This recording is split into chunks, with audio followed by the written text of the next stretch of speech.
What's going on, everybody? MC Andrew Love, right back on your screen and your speakers one more time. And I'm here with this amazing gentleman, man. And this guy here represents a group that has been around for decades. And while they've been around, they have accomplished many things, numerous things. I'm talking Grammys, Grammys individually, of course. But eventually they're going to get there where the whole group gets a Grammy, which they will real soon because they still making music. I'm telling you something, folks. This brother here that's coming through, he's representing this group that had a song. You know what? I'm not even going to explain it to you. I'm going to let this brother, Michael, explain it to you because he knows what the story is about. But I'm going to just say this, man, before he comes in, you guys, when you see this brother and you hear his stories and you hear the music that I'm going to start playing on all my platforms, you're going to be like, oh, yeah, I haven't seen these brothers in years. Well, you're going to see them now, folks, and you're going to hear about me talking about them, I mean, as much as I can, because these brothers deserve the accolades and their flowers, and that's what I'm going to give them. So without further ado, folks, I want to introduce to you a brother by the name of Michael Cooper. He is the representative of ConFunkShun. What's up, man? What's up? Good morning. Well, afternoon here, morning to you, man. How you doing, man? What's going on? Yeah, all good, man. I'm out here in California in the studio, in the morning in the house here and getting ready to start our day. We got concerts and rehearsals all this weekend. So we're off to the races. Oh, man. Yeah, I haven't heard the name of ConFunkShun in many years. And the only time I hear the name ConFunkShun is when I go into the archives and I start listening to some music that I've had in my hard drive. And I go press play and I'm like, oh, Love's Train. Love's Train. I love that song. Love's Train. But there's a story behind this song, Love's Train, that I wasn't aware of until you just broke it down to me. So I was just wondering, what is the story behind this beautiful ballad? Well, it's just basically, man, the music existed at the time and was being written on by Felton, my partner, and the other lead singer. And he had wrote a song on top of the music. And lo and behold, but during that time frame, he had started talking to, I should say, a beautiful young lady that later on became my young lady. And then she was feeling her power and everything. So she, of course, went back to him and tried to play us both and messed around and got busted one night. And so as it turned out, she was dating both guys. She got busted and Felton had given me the music. And I went home all hurt and brokenhearted. And I remember looking at the machine and sitting down and writing the bridge first, which is what I said to her on the phone, trying to get her to buzz me up to the apartment. And I said, if by chance you let me come up, because I'm down here on the street and I really want to see you, right?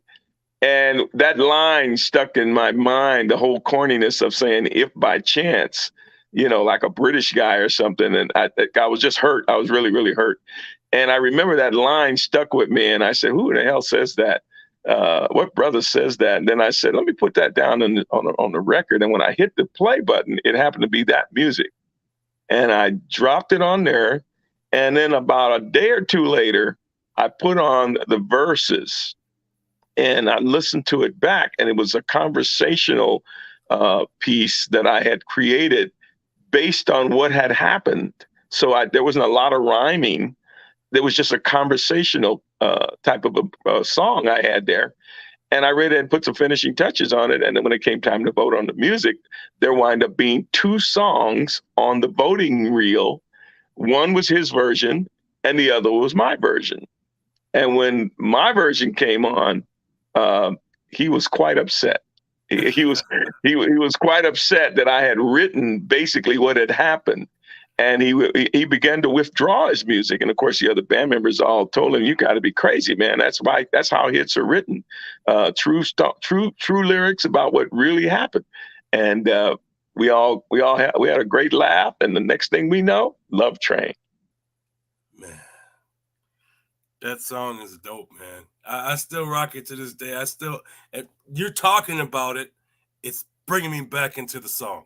It's just, I can just hear you saying, if by chance. Yeah, I'm hearing that part in my brain right now. yeah, I gotta play it. I gotta go listen to it now. After this interview is over, I gotta go listen to Love Train by ConFunkShun. Matter of yeah, fact, man. folks, y'all need to go tap into ConFunkShun right now. They got years and years worth of music out there. All you gotta do is press play. That's it. Press play on ConFunkShun and get your music worth, your love of R&B and your love of music. Period. It's all right there to my left. This brother right here. To your right, to my left. This brother right here, Michael Cooper. This is the man right here. It's the man. Appreciate it. I appreciate it. And the production, though. The production. Man, you guys got a really dope powerhouse team of producers and writers. It's amazing. But we try to spread it around a little bit.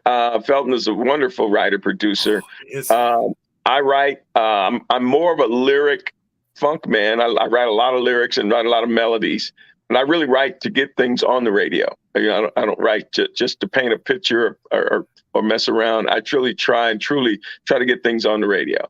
And we've got a new record that we're working on now. And notice I'll say record and I'll say albums, and you and I both know everything is anything but a record or an album now. It's all streaming and downloads and stuff like that. But we're working on an album. We've got our Christmas record is out now as we speak here in December. It's called Home for Christmas. And then the new one that we're working on, hopefully will drop in March, and that's called Smooth Jukebox. And we're going to be rocking with that one right there, boy. Now, March, when in March are you thinking?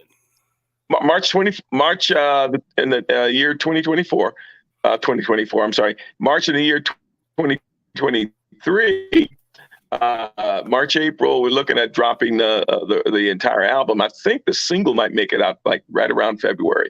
So we're kind of ahead of ourselves. And then we have other projects, and I'll have my book coming out. And it's called On Love's Train, The Life, the Love, the Man, the Music. And along with the book, you get the best of Cooper. You get the man, the music, the best. So we've got a lot of projects coming, man. Oh, man, that's dope. Well, Felton did a production for my man Eugene Cole. Eugene Cole being out of San Diego. And, he used to call himself Gino at one point. And so Felton did a production on him, on his song, and it was so amazing. Just what he brought to the project and the feelings he brought out of it, like the way he writes and produces around people's vocals. He's able to then create a different type of sound experience for the listener, and the way he produces. And Felton is still the man. He is. He's always has been, and he always will be. And of course, Michael Cooper, the same scenario here goes. You guys are amazing in what you do, and I'm so proud to have met you right here on Let's Chat and Jam. And I want to say thank you for tapping in and hanging out with MC Andrew Love here on Let's Chat and Jam, because you could be anywhere else because you're that damn dope. So thank you so much. Hey, man, I appreciate it. Well, I appreciate it, man. And like I say, the new CDs, all the CDs and projects are on their way out. And everyone go to www.confunctionusa.com and get all the information on where things will be streaming. You'll be able to purchase in a number of ways. You'll be able to purchase and download and stream. And so we're going to cover all platforms. And this Christmas record, I'm telling you, man, we've got My Favorite Things, I'll Be Home for Christmas. Felton does a wonderful job on that. Go right now to YouTube and just go through that whole album. You'll love it. Go right there and just stream the whole thing. There's a couple in there where you can actually stream the whole album, put it on your Christmas playlist, and rock and roll, man. We are on the move. That's right, man. So I got to bring up a question. When did you? This is going back in the past. This is going to bring you back down memory lane of the beginning of your career when you really first realized that this is what you want to do, music. When was that? Do you remember? Well, I mean, there was my number one love was to be a police officer, and Wow. my hobby and goof around was sort of drums, and I played a little bit of drums and mess around a little bit with my cousin gave me an old guitar, um, and this was like around 12, 13 years old. I really thought about being a police officer. I really admired that work, and I wanted to go in the Navy. So a lot of things I had in mind to do as a young man, but I think the music was an outlet in my neighborhood. We really needed outlets, and the music was an outlet. And once we got involved in music, it just took up so much time. One thing led to another thing led to another. And a young man by the name of Georgie McFarland gave me his old drum set when he got a new one. And I sat and I messed with those drums and I messed with those drums, and it'd be like hours and hours playing, right? And then my cousin gave me that guitar, that old guitar, and I messed around with that. And I went into a music store one day around 14 years old, and I started messing around with a bass guitar. And surprisingly, from playing with the regular guitar, I started to learn how to play the bass. So what I didn't know is that I was learning three instruments all at the same time. So by the time I was able to drive and move around, I was able to hook up with other people and have them teach me, the right way to play something, the right way to do things. By the time I was 16, 17 years old, man, I looked around, I was a full-fledged musician, right? And then came time to, start a band. We started a band called Project Soul. And that went down the road and, army bases, high school dances, stuff like that. And then one day we got asked to back to Soul Children down in Memphis, Tennessee. That's how big the band became so popular. By the time I was 18, I was looking at backing up a major recording artist as a backup band and leaving home. And once we got down to Memphis, Tennessee, I think that whole process took about 2 years. And we got down to Memphis, Tennessee. I remember having my 21st birthday in Memphis. And we were professionals. We were definitely We was professionals down in Memphis, Tennessee, all bunched in one apartment. And we were on our way. Wow, man, that's dope. I'm digging the vibes. Digging the vibes. So you guys, I guess the one, they say the rest is history, and you guys been on it ever since. And Oh, so, yeah. you have any stories that that you could think of from the road that you like to share with us, like some of your most amazing stories that you can't forget, like you can't get it out of your head because it's still there, like playing it was like it was yesterday. Well, the biggest things that happened, there's some huge things that happened to us. The Watt Stacks movie happened to us. Wound up backing up Rufus Thomas. We were a Soul Children's band, but we wound up backing up Rufus Thomas. I'd say, but one of the most memorable stories that comes to mind was way down the road after we had a couple of albums and a couple of hits, and we were on the tour when the song "Chase Me" came out. We were on tour and we wound up headlining because we had fun, shake and dance with me. And then Chase Me was number 3 on the charts. So at that point, we were the hottest band. And at that point, we had the most hits. We were on with Gap Band, Anita Ward, and McFadden and Whitehead. Yeah. And we wound up young dudes in our early 20s, 22, 23, 24. We wound up headlining, right? This 4-act tour. So much so that we had sometimes we looked around and we were double booked. So our manager at the time, Mr. Clarence Jones, got tired of leaving all that money on the ground because he couldn't. So one day he decided to do 2 shows in one day. We would open up the show for Ray Parker Jr. in St. Louis and close our own show in Mobile, Alabama. And the way we did that was on Learjet. Our manager rented a Learjet, and we played in front of Ray Parker Jr. Ray was closing his show. By the time we came off stage, we got in the limo, went out to the small airfield. We took off, and our manager had arranged for Ray for the aircraft to fly over the stadium where we had just left. And Ray Parker was involved in it. And when we started to come over the stadium, Ray Parker stopped what he was doing on stage and said, "Y'all want to see ConFunkShun?" And the audience say, "Yeah." He say, "Look up." And we looked up, and the Learjet flew right over the stadium and wagged the wings like that and took off. And Ray said it was the most greatest thing he had ever seen in his life. He said he had never seen such a reaction, you know. And we get to to Mobile, we land. It's dark at that time. By that time, it's dark. And the door drops down, and another limo is sitting there. And our road manager steps up to the door. He says, and I'm going to say what he said. He said, "You bad motherfuckers, let's go." That's when we knew we had arrived. 2 shows, 1 night. I think we made about $100,000 that night. Ooh, wow. I'm sorry to get graphic. I apologize, audience, but I wanted you guys to really get the gist of how we were feeling and what was going on. Yeah, that's amazing, man.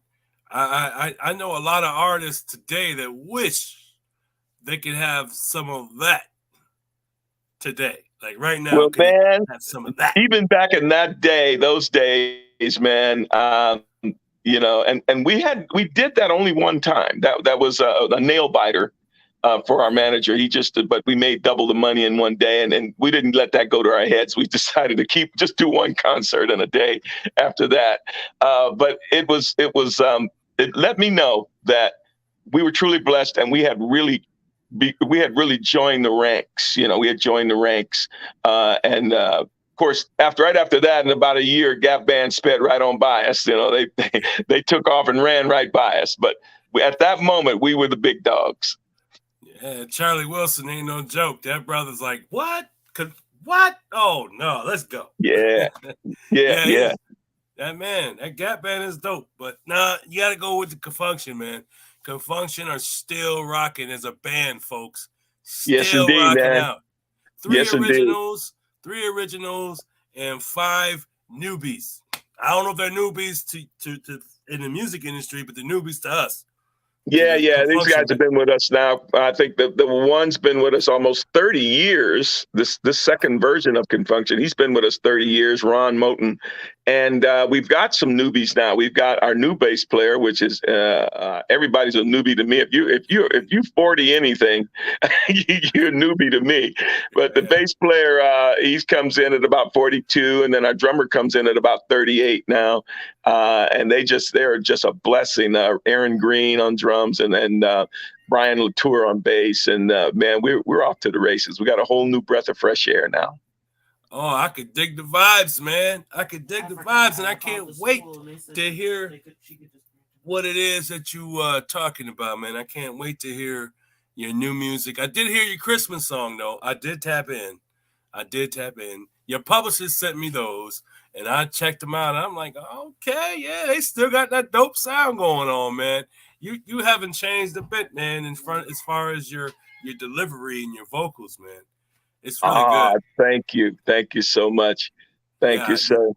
Because some groups that I remember from back in the day, they sound different. Like the guy that had been singing all his life, his voice is a little harsher now, and he just can't seem to really get it going.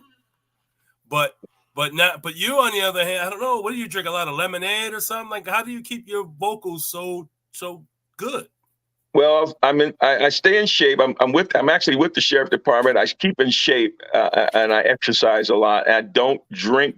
You know, I take a little drink every now and then, and I never smoked. I've never smoked.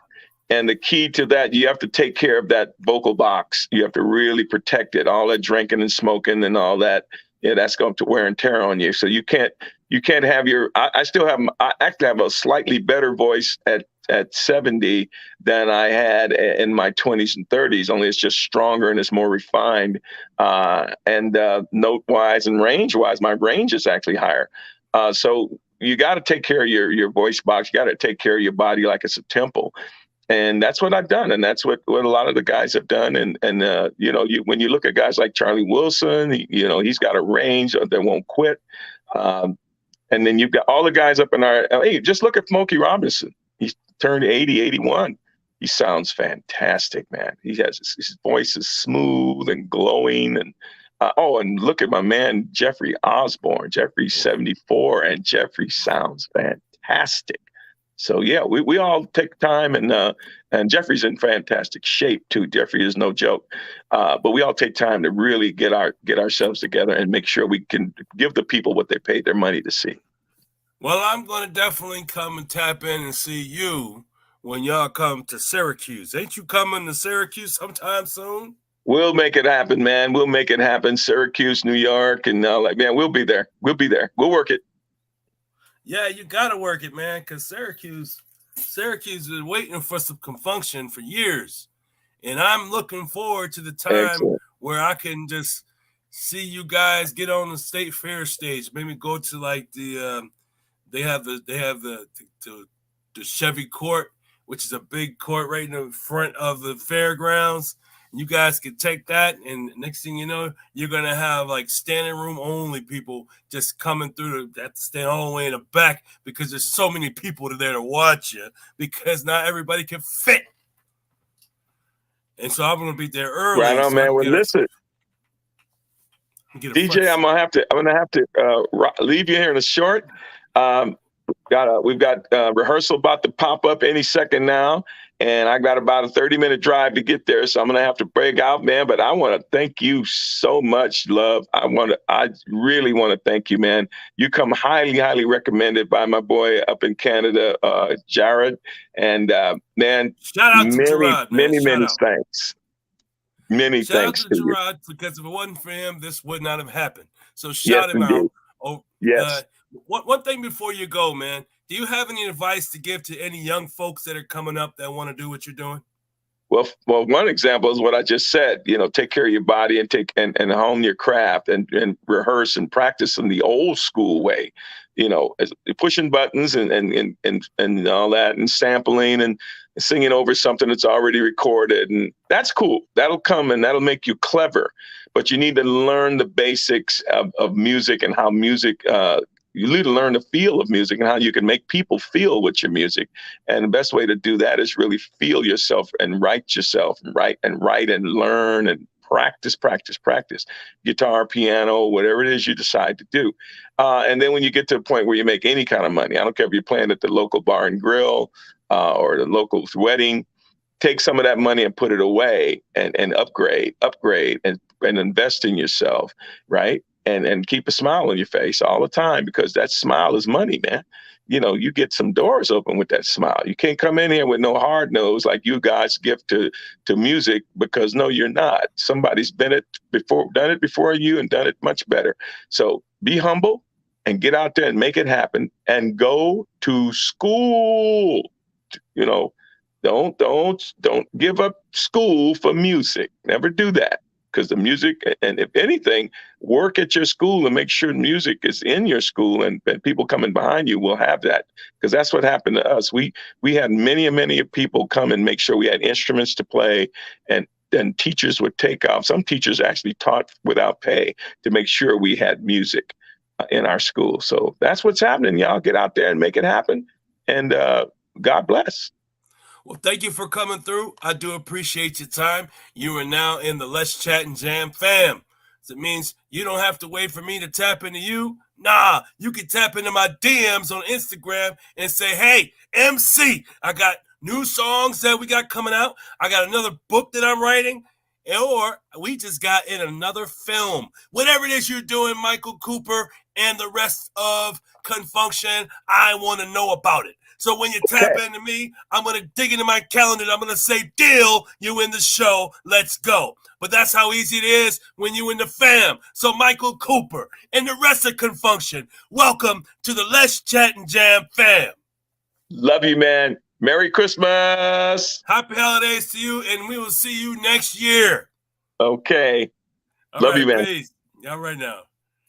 Oh, man, folks, that was Michael Cooper. That was Michael Cooper of ConFunkShun. Oh, man, it was great having him here on the show. I duly appreciate him, man, and the rest of the group. And shout out to Gerard for making it happen, man. Let's Chat and Jam. This is a place for brothers and sisters of music that need a platform that want to let everybody know what it is they're doing.